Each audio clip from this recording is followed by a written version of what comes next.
Sasa kabla sijaanza simulizi hii, like kisha ni follow au subscribe. Alafu niandikie kwenye komenti kuwa unaangalia simulizi hii ukiwa wapi na ni yapi maoni yako. Movie inaanza na siku ya kwanza ya Shin shuleni.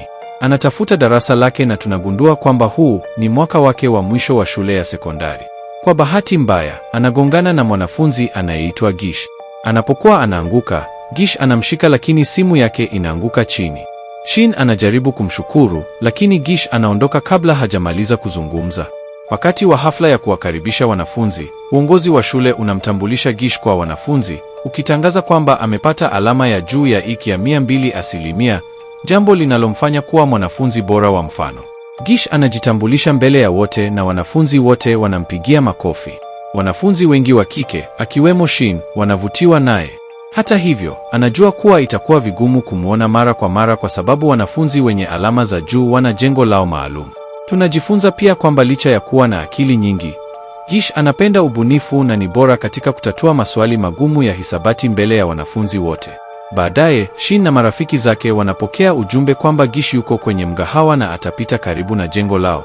Wote wanakimbilia kumwona na kumfuata hadi anaingia katika jengo lake maalum. Katika moja ya semina yake, Gish anazungumzia kuhusu saratani ya utotoni na tunawaona Shin na wasichana wengine wakihudhuria. Wakati huo huo, picha ya Gish akiwa na msichana aitwaye Shaho, ambaye yuko darasa moja naye, inaenea. Wanafunzi wanadhani kwamba wana uhusiano wa kimapenzi. Shin anahuzunika sana baada ya kuona picha hiyo, na siku nzima anaitazama picha ya Gish kwenye simu yake. Marafiki zake wanamwambia aache kuota. Wakati huo, mwanafunzi mwenzao anayeitwa Ain anamkaribia Shin akiwa na maua na kumwambia kwamba anampenda na angependa wawe pamoja.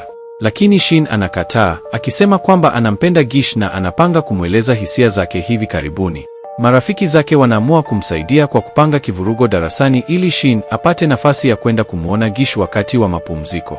Anapomwona Gish, anamkabidhi zawadi na kumkiri wazi kwamba anampenda, akitumaini atakubali hisia zake. Hata hivyo, Gish anakataa, akimwambia haiwezekani kwa sababu hapendi wasichana wasio na akili na wanaofanya mambo ya kijinga. Kisha anaondoka. Shin anajisikia aibu sana, akimshukuru Mungu kwamba hakuna aliyemwona. Lakini mwendeshaji wa kamera za usalama alikuwa ameona kila kitu na anasambaza video hiyo kwa wanafunzi wote. Muda mfupi baadaye, wanafunzi wanamzunguka Shin wakiwa wanampiga picha. Wanaporudi nyumbani, Shin anakuta kwamba video yake imesambazwa kwenye mitandao ya kijamii na kila mtu anamcheka. Wakati huo huo, anamuona baba yake akiondoka nyumbani huku akimwambia akimbie. Lakini Shin haelewi kwa nini. Ghafla, anagundua panya wengi wakitoka ndani ya nyumba, kisha nyumba inaporomoka kabisa. Waandishi wa habari wanafika eneo la tukio na kuwahoji Shin na baba yake kuhusu kilichotokea. Vyombo vya habari vinaripoti kwamba wao ni familia isiyo na makazi na habari hiyo inaenea haraka.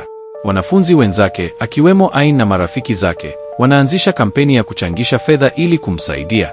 Shin anajaribu kujificha lakini anakamatwa na kupelekwa mahali fedha zinapokusanywa.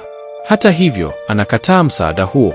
Wakati huo, Gish anaonekana na badala ya kumfariji, anamdhihaki, akisema kuwa baba yake alikuwa mjinga kununua nyumba ya bei rahisi. Shin anakasirika sana, akimtetea baba yake kwa kusema kuwa alijituma sana ili kumnunulia nyumba na kumpeleka shule bora. Anasema kwamba alama za darasani si kipimo cha utu wa mtu. Na kwa ujasiri, anamtangazia Gish mbele ya wote kwamba kwenye mtihani ujao atakuwa miongoni mwa wanafunzi bora na jina lake litatajwa sambamba na la Gish. Baadaye, Shin anarudi kwa baba yake na anakusanya vitu vilivyobaki kwenye kifusi cha nyumba. Baba yake anamwambia rafiki yake aitwaye Ali kuhusu yaliyotokea. Ali anawapa makazi ya muda hadi hali yao iwe shwari. Msaidizi wa Ali anawachukua kwa gari hadi nyumbani kwake. Wanapowasili, Ali anawakaribisha kwa upendo na hata mkewe, Ami, anamkaribisha Shin kwa upole. Ami anamjulisha Shin kwa mwanaye mdogo Yusha. Kisha Ami anampeleka Shin kumwonyesha chumba chake. Na wakati wa mazungumzo yao, Shin anagundua kwamba mwana mkubwa wa Ami anasoma shule moja naye. Ami anajivunia sana mwanaye huyo, akisema kwamba anajulikana kote shuleni na anaongeza kuwa daima alitamani kuwa na binti kama Shin ili wawe marafiki. Anatania kwamba huenda siku moja Shin akawa mke wa mwanaye. Shin anamwambia wazi kwamba anampenda mvulana mmoja shuleni, japokuwa alimkataa. Baada ya mazungumzo hayo, kabla ya kulala, Shin anajaribu kuchoma picha za Gish lakini hawezi. Kila anapoangalia anaona picha yake, hata kwenye mashuka yake. Ghafla, Gish anaonekana mbele yake na anashtuka. ndipo anapogundua kwamba Gish ni mwana wa Ali na Ami. Gish anamwambia azitupe picha zake zote, lakini Shin anakataa, akisema, usiguse kitu chochote kinachonihusu. Gish anajibu kwa utulivu, uko sahihi, sio jambo langu. Kisha anaondoka chumbani kwake, akiwa amemwacha Shin akiwa na mchanganyiko wa ushangao na huzuni. Asubuhi inayofuata, Gish anapotoka kwenda shule kwa baiskeli, mama yake anamuita na kumshauri ampeleke Shin hadi shuleni. Shin anapompanda nyuma, anaonekana mwenye furaha. Lakini katikati ya safari, Gish anasimama ghafla na kumwambia, hakikisha hakuna mtu anajua tunaishi nyumba moja na kila mara uwe angalau mita 5 mbali nami. Baada ya kusema hivyo, anaondoka na kumwacha njiani, akielekea shule peke yake. Shuleni, Ami, mama yake Gish, anampelekea Shin ujumbe wa video unaomwonyesha Gish akicheza. Shin anacheka sana na kumtumia Gish video hiyo. Gish akiona video hiyo, anamuomba Shin wakutane faragani. Wasichana wengine wanashangazwa na jambo hilo. Shin anamuuliza kwa mshangao, si wewe ndio uliniambia nisiwe karibu nawe? Sasa ndio unaniomba nikutane nawe? Gish anamuonyesha video hiyo na kumwomba aifute kwenye simu yake. Shin anaona huu ni muda wa kufanya makubaliano. Anamwambia, nitaifuta video hii tu kama utanifundisha vizuri mpaka niwe miongoni mwa wanafunzi bora. Vinginevyo, nitaisambaza shule nzima. Gish anakubali masharti yake na Shin anafurahia sana. Kuanzia hapo, Gish anaanza kumfundisha Shin hisabati. Mwanzoni, Shin anapata ugumu mkubwa, lakini baada ya marudio kadhaa, anaelewa polepole.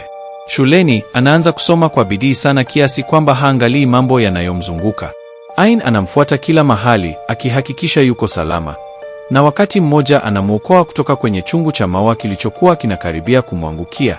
Wakati huo huo, Gish anamwangalia Shin akisoma kwa bidii. Anamfundisha somo gumu la hisabati na kumwambia kuwa tatizo hilo litatokea kwenye mtihani ujao. Hivyo lazima ajifunze kwa umakini. Shin anajituma sana, akifanya mazoezi hadi anapoweza kulitatua tatizo kwa usahihi. Baadaye, anagundua kwamba Gish amelala kutokana na uchovu. Hivyo anakaa pembeni yake, akijiambia kimoyomoyo kwamba atapita na kumzidi. Wakiwa wamelala wote wawili, mama yake Gish anaingia na anapiga picha yao wakiwa wamelala pamoja. Siku ya mtihani inafika. Shin anaweza kujibu maswali yote bila tatizo na baada ya matokeo kutoka, anakimbilia kutafuta jina lake kwenye orodha ya wanafunzi bora. Lakini halipo. Wasichana waliokuwa wakimdhihaki wanamcheka kwa ujasiri wake wa kujilinganisha na Gish. Wakati huo, walimu na Gish wanafika na Gish anaonyesha kuwa jina moja limeachwa kwenye orodha. Baada ya ukaguzi wa pili, wanatangaza kwamba alama za Shin zinamfanya kuwa miongoni mwa wanafunzi bora zaidi. Gish anaandika jina la Shin kwenye ubao mbele ya wanafunzi wote, jambo linalowakera wasichana waliokuwa wakimpenda. Lakini marafiki wa Shin wanashangilia kwa furaha kubwa. Shin anasema kwa fahari, hatimaye jina langu limeandikwa karibu na lako. Gish anamtazama na kumpongeza. Shin anasherehekea kwa furaha na marafiki zake, akitupa mikono hewani kwa furaha isiyo na kifani. Muda unahamia kwenye mashindano ya michezo ya shule ya 87. Hapa Ain anashindana na Gish kwenye mbio, akiwa na matumaini ya kushinda ili Shin amchague yeye. Hata hivyo, Ain anashindwa na Gish anashinda mbio hizo. Tunamuona mamake Gish akiwa miongoni mwa wasichana wanaomshangilia mwanawe. Wakati huo, anaamua kutuma picha ya Gish na Shin wakiwa pamoja kwa wasichana wote waliokuwepo, jambo linalofichua kwamba wanaishi nyumba moja. Baada ya hapo, Gish anamcheka Ain kwa kushindwa na ugomvi unazuka kati yao. Shin anaingilia kati, akimwambia Gish kuwa Ain ni mvulana mwema na hawezi kudhalilisha watu kama anavyofanya yeye. Anaongeza kwamba hapendi kiburi chake. Wakati huo huo, mmoja wa marafiki wa Gish anaonyesha video kwenye skrini ikimwonyesha Shin akisema, nakupenda, wakati Gish alimkataa. Gish anacheka na wanafunzi wote wanamcheka Shin.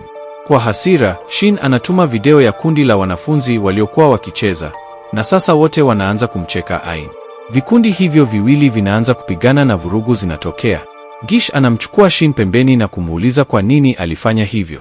Shin anamjibu kwamba daima humdharau mbele ya marafiki zake na alitaka tu kusahau hisia zake kwake. Anaongeza kwamba atakapomaliza shule, atakutana na mvulana mzuri sana na kuanza uhusiano naye. Gish anamkaribia na kumwambia kwa utulivu, hutaweza kunisahau kamwe. Kisha anaondoka, akimwacha Shin akiwa kimya. Anaporudi nyumbani, Shin anakaa na Ami. Ami anamwambia kwamba anafahamu Shin anampenda mwanawe na anaamini kwamba tangu alipokuja kuishi nao, Gish amebadilika. Anamweleza kuwa Gish hana uhusiano mzuri na baba yake kwa sababu baba yake huwa busi sana na kazi.